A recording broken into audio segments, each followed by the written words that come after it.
मन बोल हरि हरि हरि बोल गोविंद माधव गोपाल बोल।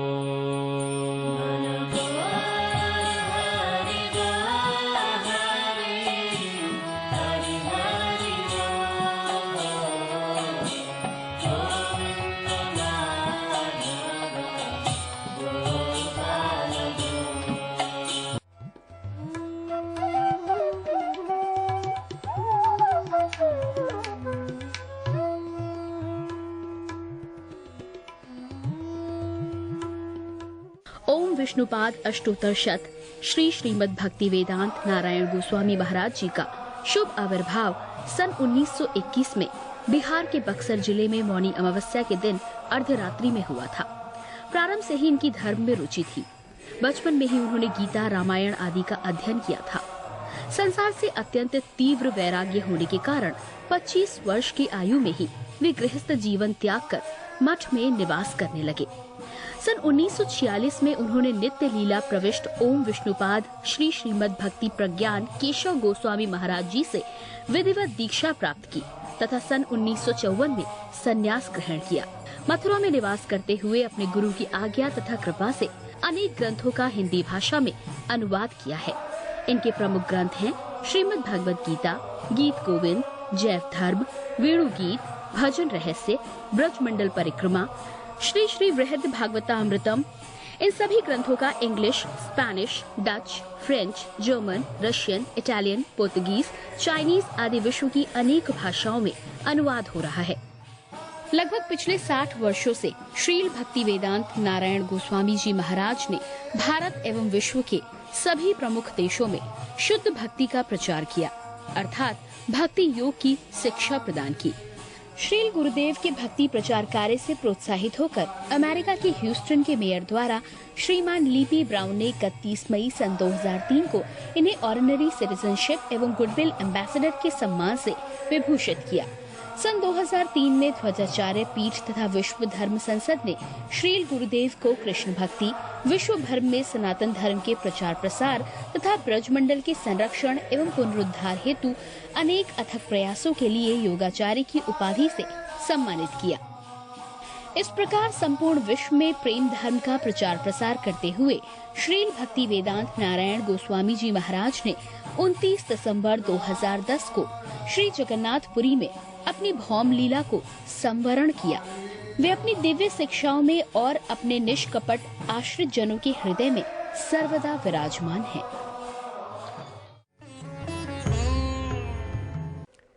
सबसे पहले मैं अपने गुरुदेव नित्य लीला प्रविष्ट ओम विष्णुपाद अष्टोत्तर शत परिवर्जिकाचार्य श्री श्रीमद् भक्ति वेदांत नारायण गोस्वामी महाराज जी के चरणों में प्रणाम करता हूँ। नित्य लीला प्रविष्ट ओम विष्णुपाद अष्टोत्तर शत परिवर्जिकाचार्य श्री श्रीमद् भक्ति वेदांत स्वामी श्रीला प्रभुपाद के चरणों में प्रणाम करता हूँ। अपने परम गुरुदेव नित्य लीला प्रविष्ट ओम विष्णुपाद अष्टोत्तर शत परिवर्जिकाचार्य श्री श्रीमद् भक्ति प्रज्ञान केशव गोस्वामी महाराज जी के चरणों में प्रणाम करता हूँ। आप सब भक्तों का, श्रोताओं का, दर्शकों का इस कार्यक्रम में स्वागत है। जैसा कि हम दामोदर अष्टकम पर चर्चा कर रहे हैं पिछले कुछ हफ्तों से,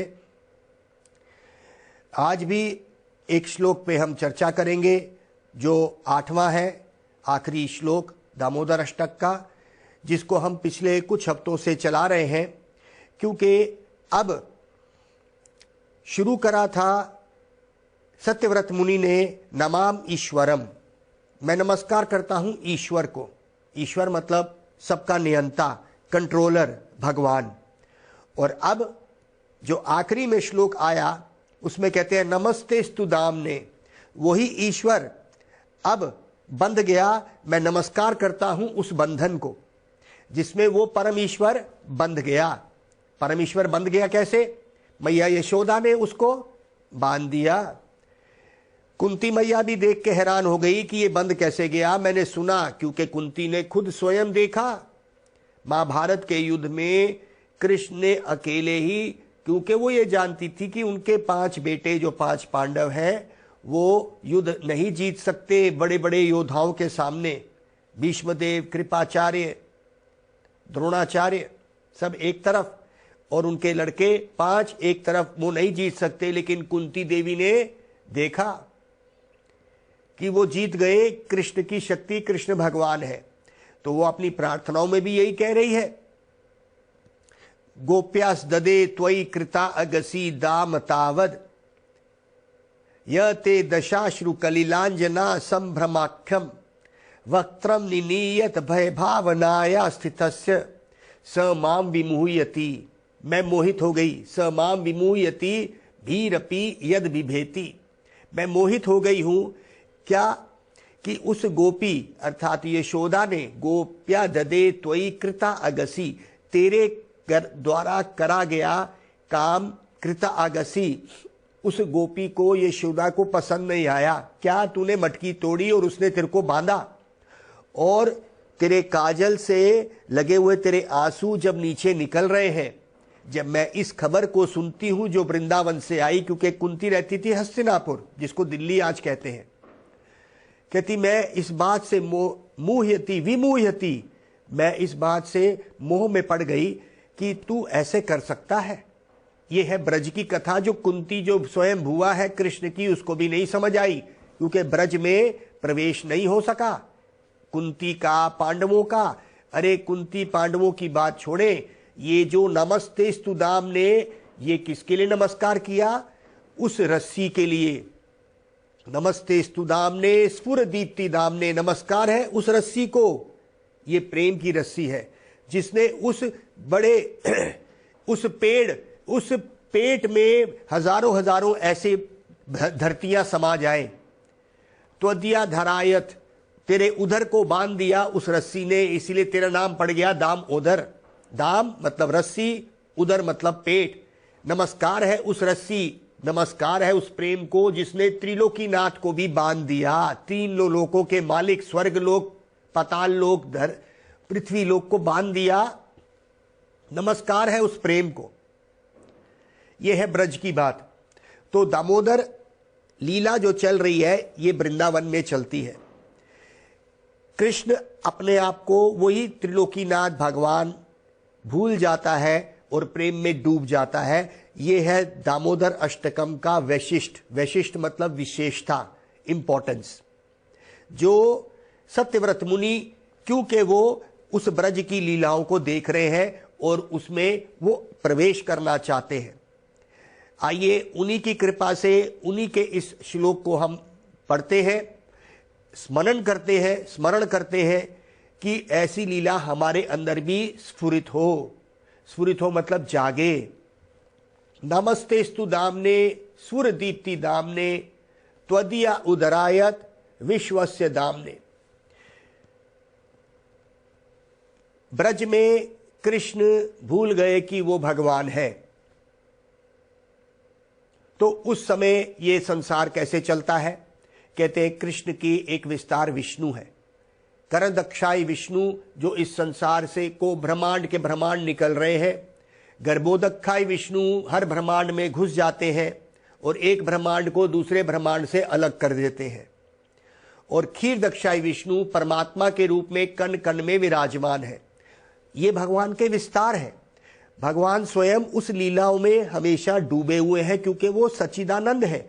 वो आनंद से बाहर नहीं निकलते। ये उनका ऐश्वर्य स्वरूप उनको आनंद नहीं देता। अलक्ष्या श्री लक्ष्मिया अपि च भगवतया च भगवत। प्रबोधानंद सरस्वती पाद कहते हैं अलक्ष्या श्री लक्ष्मिया। लक्ष्मी जी जो अंग संग रहती है स्वयं नारायण के। अलक्ष्या, स्वयं लक्ष्मी जी का भी प्रवेश नहीं है इस ब्रज में। तो उस ब्रज की बात आज सत्यव्रत मुनि कर रहे हैं कि देखो, नमस्कार करो उस रस्सी को जिससे वो बंध गए, उन ब्रजवासियों के प्रेम से बंध गए। जैसा कि हमने पहले कहा कि ये 4 प्रकार की ब्रज की जो प्रेम की रस्सियां हैं, उनको नमस्कार। ब्रज के बाहर लक्ष्मी जी रहीं, आज भी बेलवन में प्रार्थना कर रही है कि किस तरह उन गोपियों के चरणों की रज मिल जाए। वो गोपियां कौन है, गोपियों का क्या संबंध है कृष्ण के साथ, ये बात बड़ी गोपनीय है। गोपनीय मतलब कॉन्फिडेंशियल है। इस बात को समझने के लिए बड़े बड़े ऋषि मुनि भी इस बात को नहीं समझ पाए। गुरुदेव की कृपा से हमें कुछ कुछ इसका समझ आया। गोपियों को किस तरह समझे, कृष्ण का गोपियों के साथ संबंध, क्योंकि यहां पे अब आ गया नमो राधिकाया त्वदीया प्रियाय।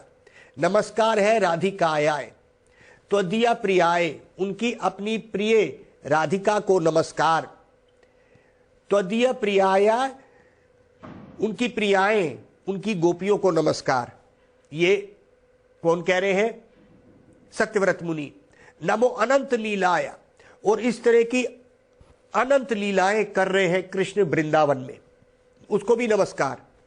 क्योंकि बिना ब्रज के उन परिकर मतलब उन जो गोपियां और मैया यशोदा, इनकी कृपा के बिना किसी का प्रवेश उसमें नहीं है। जैसे एक व्यक्ति को इस संसार में, संसार की बात देख लीजिए, इस एक व्यक्ति को इस संसार में कोई व्यापार शुरू करना है तो उसको क्या करना पड़ेगा, उसको ऐसे व्यापारी का संग करना पड़ेगा जो उस व्यापार को कर रहा है। मान लीजिए उसको पेन बनाना है, पेन जिससे लिखते हैं, तो उसको कहीं ना कहीं से इसकी समझ लेनी पड़ेगी। कोई ऐसा संस्थान सरकार का वहां जाना पड़ेगा, उसकी टेक्नोलॉजी लेनी पड़ेगी, तो संग करना पड़ेगा, तभी हम उसमें प्रवेश कर सकते हैं। उसी तरह से जब तक हमें ऐसे कोई संत जो ब्रज, ब्रज मतलब वृंदावन के उस प्रेम में है, हम इस प्रेम की बात क्यों कर रहे हैं बार बार, क्योंकि जीव इस संसार में प्रेम खोजता है और इस संसार में प्रेम है नहीं। एक बच्चा पैदा होते ही मां की गोद में चुप हो जाता है, कोई उसको और उठाता है तो वो रोता है, तो वो क्या सीख के आया था? नहीं, आत्मा के अंदर प्रेम है। एक शरीर से दूसरे शरीर को धारण करता हुआ वो जा रहा है, ढूंढ रहा है प्रेम कहां है। इसी में देख लीजिए, बच्चा पैदा होता है, मां की गोद में चुप होता है, उसको प्रेम मिल रहा है। बड़ा होता है तो अपने दोस्त साथियों के साथ वो प्रेम रखता है, उससे बड़ा होता है तो पुरुष स्त्री के प्रेम में वो मग्न रहता है, उससे आगे बढ़ता है परिवार में अपने बच्चों में प्रेम रखता है, उससे आगे जब वो बढ़ता है तो वही अपने पोते को और पोती को वो प्रेम देके उसमें मग्न रहता है। तो वही बच्चा मां की गोद से जब दादा बनता है, वो प्रेम का उसके अंदर जो गुण है वो रहता है। तो आत्मा के अंदर एक ऐसा गुण है प्रेम। हम इस प्रेम से और चल रहे हैं, लेकिन हमारे शास्त्र कहते हैं इस संसार में वो प्रेम नहीं है। प्रेम आत्मा का भगवान से करा जा सकता है, आत्मा का प्रेम परमात्मा से हो सकता है, अर्थात भगवान से। वो प्रेम कैसा होता है? वो ब्रज का प्रेम हो सकता है, वो वैकुंठ प्रेम हो सकता है, और इस तरह से वो भगवत संबंधी मतलब भगवान से संबंध रखता हुआ प्रेम हो सकता है। आत्मा जब तक उस भगवत प्रेम तक नहीं पहुंचती, वो इस संसार में आसक्ति रखती है और इस प्रेम को ढूंढती रहती है और 84 लाख योनियों के चक्कर काटती रहती है। ये वो प्रेम की बात जो कर रहे हैं, वो लगता इस संसार में प्रेम है, लेकिन वो उस संसार की परछाई है। तो भगवान का धाम नित्य है, वहां पे ये लीलाएं चल रही हैं, और गुरु वैष्णवों की कृपा से हमें उस धाम की कुछ ऐसी लीलाएं स्मरण करने का मौका मिलता है, जैसे इस दामोदर अष्टकम में हमें आज मिल रहा है। तो कहते हैं नमस्कार है उस रस्सी, मतलब उस प्रेम को, प्रेम से बंध गए ना कृष्ण, तो इसलिए कहते हैं नमस्कार है उस प्रेम की रस्सी को, जिससे यशोदा मैया ने उसको बांधा और वो रो पड़ा। जैसे मैंने बताया, कुंती देवी जो पांडवों की मां है, उसको भी इस प्रेम की समझ नहीं आई। वो भी कहती है स माम विमुयति भीरपि यद बिभेति, स्वयं भय भी जिससे डरता है, आज वो मैया के डंडे से डर गया। कुंती को समझ नहीं आ रहा कि जब उस वृंदावन की बातें वो सुनती है तो वो कहती है क्या हमें ये समझ नहीं आया। विमुह्यति, मैं मोह में पड़ गई, कंफ्यूज हो गई। लक्ष्मी जी भी बेलवन में आज भी तपस्या कर रही हैं। स्वयं शिव और ब्रह्मा जी भी नहीं समझ पाए उस ब्रज प्रेम को। जैसे ब्रह्मा जी चौमुहा वत्सवन, इसमें ब्रह्मा जी की जो लीलाएं हुई, जिसमें ब्रह्मा जी ने उन गैयाओं को चुरा लिया, उन सखाओं को चुरा लिया। कृष्ण अपने सखाओं के साथ, गैयाओं के साथ गोवर्धन पे गैया चराने गए और घास खिलाने गए, और शाम को जब लौट रहे हैं तो ब्रह्मा जी ने सोचा ये भगवान नहीं हो सकता। उसने क्या किया, सारी गैयाओं को और सखाओं को चुरा लिया। कृष्ण ने ही अपना विस्तार कर लिया। और ब्रह्मा जी ने जब वापस चट्टान के पीछे उन बच्चे और सखाओं को छोड़ के, गैयाओं को छोड़ के वापस आए तो देखा कि लीला वैसे ही चल रही है। तो ब्रह्मा जी भी मोहित हो गए, उनको भी समझ नहीं आया, और उन्होंने भी यही कहा, तद भूरि भाग्यमपि जन्म यद गोकुले अपि कतमांगरा रजो अभिषेकम यद जीवितम तू निखिलम भगवान मुकुंदास।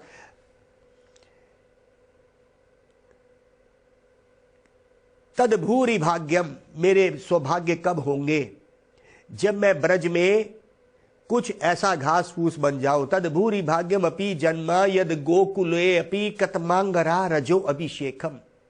कहते उन ब्रजवासियों के चरणों की रज मिल जाए, क्योंकि ब्रह्मा जी के जन्म बड़ा ऊंचा है, उन्होंने इस संसार को बनाया। तो कहते हैं कि कब ऐसा होगा कि मैं उस ब्रज में धूल बन जाऊं। ऐसी प्रार्थनाएं चल रही हैं उन भक्तों की उस ब्रज में जाने के लिए, क्योंकि वहीं पे ही वो त्रिलोकीनाथ प्रेम में डूब जाता है और भूल जाता है क्या, कि मैं भगवान हूं। आत्मा भी उस प्रेम को खोज रही है। ममई अंश जीव लोक जीव भूत सनातना, मेरे ही अंश है ये। भगवत गीता में कृष्ण ने कहा ममई अंश जीव लोक, वो जीव जितने भी है ये संसारिक, ममई अंश, मेरे ही अंश है। जीव लोक, इस संसार में जीव जो है, जीव भूत सनातना। मना षष्ठानि इंद्रियानी प्राकृति सृष्टि कर्षति। मन और ये 5 इंद्रियों के साथ 6 हो गए। मना इंद्रियानी क्रियानी शिष्ठा, शिष्ट मतलब 6। प्राकृति सृष्टि कर्षति, इन 6 इंद्रियां जो मन के साथ मिला के 5 इंद्रियों के साथ एक जीव इस संसार में बहुत मेहनत कर रहा है इस संसार को भोगने के लिए, अर्थात उस प्रेम को प्राप्त करने के लिए। प्रेम तो है नहीं, हमने जिससे प्रेम लगाया उससे छूट जाता है। क्यों? क्योंकि बुढ़ापा, मृत्यु, बीमारी आके तोड़ देती है। कोई भी कहते कोई भी 2 व्यक्ति साथ नहीं जाते। जितना भी प्रेम हो जाए, जिसको हम प्रेम कहते हैं, है तो वो संसारिक भोग वासना शरीरों के द्वारा व्यक्त करी गई। तो यहां पे उन्होंने कहा नमो राधिकाय, मैं नमस्कार करता हूं। ये आखिरी में बोल रहे हैं। अब हमारा ये दामोदर अष्टकम लगभग संपूर्ण होने वाला है। इसमें वो कहते हैं नमो राधिकाय, मैं नमस्कार करता हूं। छोटे में बोल गए, जिसको हम थोड़ा सा विस्तार करेंगे क्योंकि ये बड़ी गोपनीय बातें हैं। इस संसार में एक व्यक्ति काम क्रोध से पीड़ित है, और जब उसको भगवान की कोई ऐसी लीलाएं बताएंगे, जैसे मान लीजिए एक व्यक्ति ने पीला चश्मा, पीले रंग का चश्मा डाला है, पीले उसके शीशे हैं, तो उसको सब कुछ पीला पीला नजर आएगा। उसी तरह से हमारी इस आंख में काम है, भोग है, हम भोग वासना से देखते हैं। तो जब हम उस संसार की, भगवान की उन गोपियों के साथ या राधा जी के साथ उन लीलाओं का सुनते हैं, तो हमारे अंदर जैसे काम वासना है उसी का ही लिश्कारा नजर आता है। संतों की कृपा से हम उसको समझ पाएंगे, किस जन्म में ये भी पता नहीं।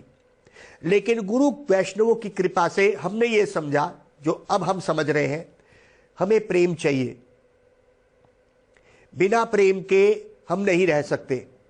ब्रह्मवादी तो इसको ऐसे खत्म कर देते हैं कि हमने ब्रह्म में मिल जाना है, उसके बाद अस्तित्व खत्म, हम उस ब्रह्म में मिल गए।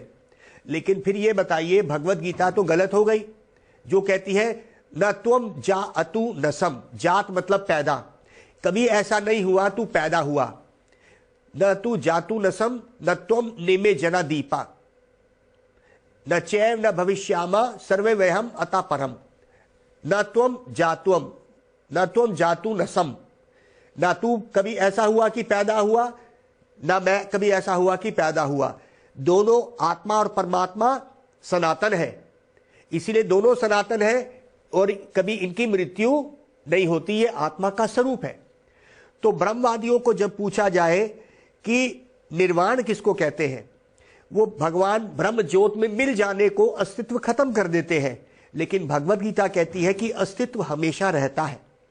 आत्मा जब तक उस प्रेम को नहीं प्राप्त करती जिसको यहां पे नमस्कार कर रहे हैं हमारे सत्यव्रत मुनि, ये कोई छोटी बात नहीं है, जहां पे ब्रह्मा जी नहीं जा सके धूल की प्रार्थना कर रहे हैं, जहां पे लक्ष्मी जी स्वयं नारायण के साथ रहती हुई। अब आप कहेंगे भैया नारायण और कृष्ण में क्या अंतर है? कहते हैं कि भाई जब नारायण में मधुरता बहुत बढ़ गई, अर्थात वही कृष्ण जब बंसरी और मोरपंखी धारण करते हैं वो कृष्ण है, जब उसको वो छोड़ देते हैं तो वो नारायण बन जाते हैं। क्या मतलब है? ये रस की बात है। दोनों तत्व से नारायण और कृष्ण एक ही है, तत्व से टेक्निकली, लेकिन रस दृष्टि से नारायण और कृष्ण में अंतर हो गया। रस दृष्टि से रस क्या है? वेणु माधुर्य। उनके पास वेणु नहीं है, जो गोपियां उस वेणु को देख के क्या बोलती है, ओहो ये वेणु कैसी है, इसको कोई सुन लेगा तो वो ना घर का रहेगा ना बाहर का रहेगा। ये वेणु जो भगवान की बंसरी कहीं का नहीं छोड़ती, तो इसलिए कहते हैं सखी मुरली। हे सखी, एक गोपी दूसरी गोपी को क्या कह रही है उस बंसरी के बारे में? सखी मुरली विशाल छिद्र जले न पूर्णा। अपनी जलन, एक प्रेम की एक ऐसी स्थिति होती है, प्रेम विचित्रता में आता है जब, तो कहते हैं ऐसे लगता है कि वो जल रही है उस वेणु से, बंसरी से। कहती है कि भाई बंसरी कृष्ण ने दोनों हाथ से पकड़ी हुई है, जैसे कि वो गले मिल रहे हैं उस बंसरी से। तो कहती है इस बंसरी में ऐसे क्या गुण है भाई, और बंसरी उनको घरों से खींच के लाती है और रास रचाती है। नारायण के पास ये बंसरी नहीं है। नारायण कभी चोरी नहीं करते, लड्डू की लालची नहीं बन जाते। उनकी मैया नहीं है नारायण की, क्योंकि वो तो भगवान है, कृष्ण की मैया है, और वो चुराते भी है मक्खन। नारायण कभी मक्खन नहीं चुराएंगे।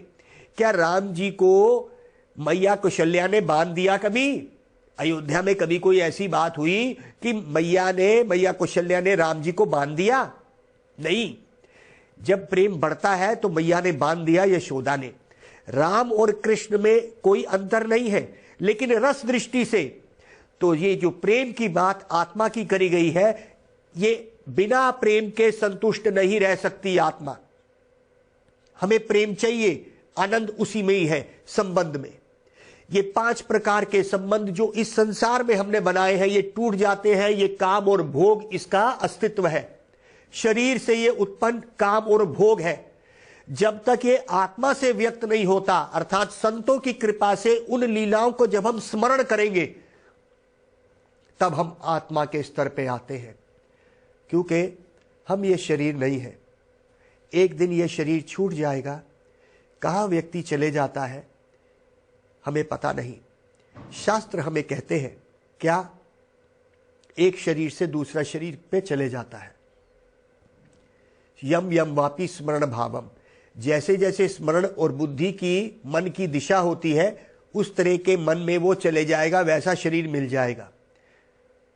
मान लीजिए आपने तमोगुण के कार्य करे, आपका मन तमोगुण में है, अज्ञानता में है, तो आपको अज्ञानता वाला शरीर मिल जाएगा। पेड़ पौधे, जानवर जो अज्ञानता में है। कहते हैं जैसे जैसे व्यक्ति कर्म करता है, वैसे वैसे 84 लाख योनियां बनी हुई है।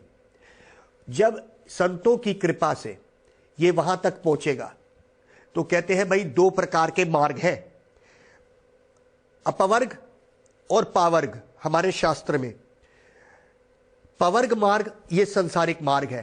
पवर्ग, प मतलब पराभाव मतलब हार। ये 5 शब्द है इसमें पवर्ग में। प फ ब भ म। प मतलब पराभाव, ये हार का रास्ता है भाई। कितनी मेहनत करते हैं और आखिर में हमें पता है होना क्या है। प वर्ग, प फ मतलब फेन। इतनी मेहनत परिश्रम करते हैं, फेन निकलता है, जैसे घोड़ा कितनी मेहनत करता है, उसके मुंह से फेन निकलता है ना, झाग निकलती है। तो कहते हैं संसारिक व्यक्ति इतनी इस संसार में मेहनत करता है और शाम को आके थक जाता है, टूट जाता है और खाना खा के सोता है। अगले दिन की फिर तैयारी करता है, इस मेहनत में रहता है, इतना कि फेन निकलता है जैसे घोड़े का। प फ ब, बेबसी। कितनी बार इस संसार में हम बेबस होके रहते हैं कि स्थिति हमारे बस में नहीं रही। रोज हम निकलते हैं स्थिति को अपने बस में करने के लिए, लेकिन स्थिति रोज बेबस होती चली जाती है। एक दिन ये शरीर भी बेबस हो जाएगा भाई, ना ये आंख, ना ये कान, ना ये मुख साथ देगा, ना ये हाथ चलेंगे। तो कहते हैं बेबसी इस पवर्ग मार्ग में है। संसारिक मार्ग में ऐसा बेबस हो जाता है। प परिश्रम, पराभव, हार का रास्ता, पवर्ग मार्ग। प फ फेन, मुंह से इतना परिश्रम करते करते जैसे घोड़े से झाग निकलती है। आप देखिए व्यक्ति के झुक जाएगा आखिर तक जब शरीर ढलने लगता है, लेकिन फिर भी फेन निकल रही है, बेबसी में भी चल रहा है। भय, भय मतलब डर। हमको कोई हमारा साथी ना छूट जाए, 10 मिनट लेट हो जाए तो एकदम फोन मिलाते हैं, ये है भय। कहीं हमसे कोई टूट ना जाए। म मतलब मृत्यु। तो ये पवर्ग मार्ग को प फ ब भ और म। प मतलब पराभव, हार। फ फेन, मुंह से फेन, इतनी मेहनत। ब मतलब बेबसी, हर कदम पे बेबसी नजर आती है। रोज रोज हम एक दूसरे का सहारा लेके नहीं हम सफल होंगे।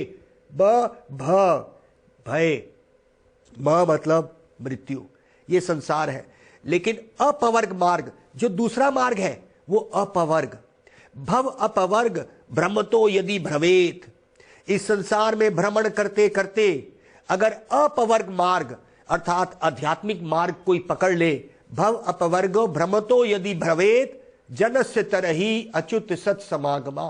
कभी संतों की कृपा से अपवर्ग मार्ग, ये संसारिक मार्ग नहीं, आध्यात्मिक मार्ग कोई ले लेता है।